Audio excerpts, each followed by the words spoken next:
এটা অতি দুখীয়া পৰিয়াল, দিন মজুৰি কৰে, পৰিয়ালৰ সদস্য 4টা, দিন মজুৰি কৰি অলপ কিবা পইচা পায়, সেইৰে দিনটো চলাই তেওঁ দুমুঠি ভাত খুৱাই আছে। ল'ৰা 2টা, পৰিবাৰ তেওঁ 4টা। যোৱা উৰুকাৰ দিনা তেওঁ বজাৰত গ'ল, ল'ৰা 2টাক কিবা মাছ মাংস আনিবা বুলি ভাল আছিল। বজাৰত যাই দেখা পালাক যে মাছ মাংসৰ কি দাম। তেওঁৰ বাজেটত মাছ মাংস মানে কিনাৰ কাৰণে তেওঁৰ হাতত পইচা আছে 100 টকা। 100 টকাতকৈ তেওঁ বেছি খৰচ কৰিব নোৱাৰে, কাৰণ তেওঁৰ বাজেটত আৰু তাতকৈ বেছি নাই।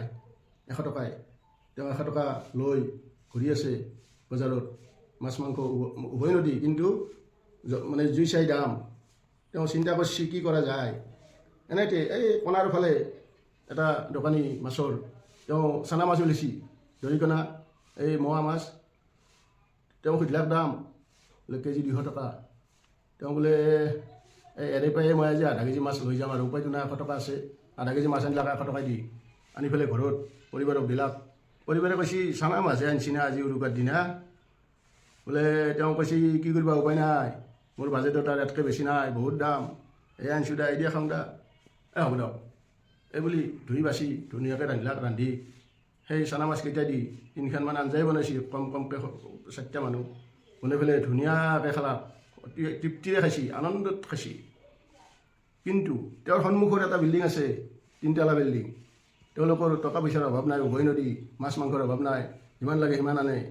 সেনেকৈ সিদিনাও আনছি, উৰুকাৰ কথা, বহুত মাছ বহুত মাংস আনছি, দৈ ক্ৰীম চিৰা হাবি জাবি গোটাই বহুত। ৰাতি তেওঁলোকৰ ৰন্ধা মানুহ আছে, বেলেগ ভাত ৰান্ধছি, ৰন্ধাই যোগাৰ কৰাই যোগাৰ কৰিছে, ৰান্ধি বাঢ়ি। ল'ৰাটো আহিব নাই, 11টামান বজাত কোনোমতে আহি পাইছি, বাইকখনৰ উঠি পেলাই আহি পাই সি খোজ দিব নোৱাৰে, ধলং ধপাওঁ। ডেমকিয়াত টনিকটো খাইছি, খাই পেলাই আহিছি, আহি পেলাই তাৰে বৰ ডাঙৰ কথা, তাক ৰখি আছে মাক 2টাকে, আহিব ভাত খাব। সি আহি পেলাই নানানটা কথা ক'ব ধৰিছি, তাক গেলি ভাত নাই, হেন টান টান থৈ পেলাই কি কৰি থাকা, এনেকুৱা কৰি মাক 2টাকো খং উঠিল, কিবা কিবি ক'লাক। তই সেনেকুৱা খাই আহিছা, আহি পেলাই এতিয়া দাদা দেখাইছা, বোলে তহঁতে মোক মদ খোৱা কথা কবি কা, এনেকৈ সিহঁতৰ হাল্লা লাগি গ'ল।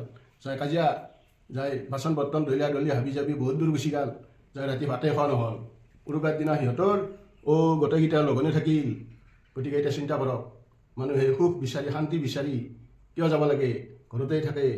তেওঁলোকৰ ঘৰতো সিদিনা এনেকুৱা এটা অশান্তিৰ সৃষ্টি হ'ল, কিহৰ কাৰণে, জীৱন চলাব নজনাৰ কাৰণে। ধন্যবাদ।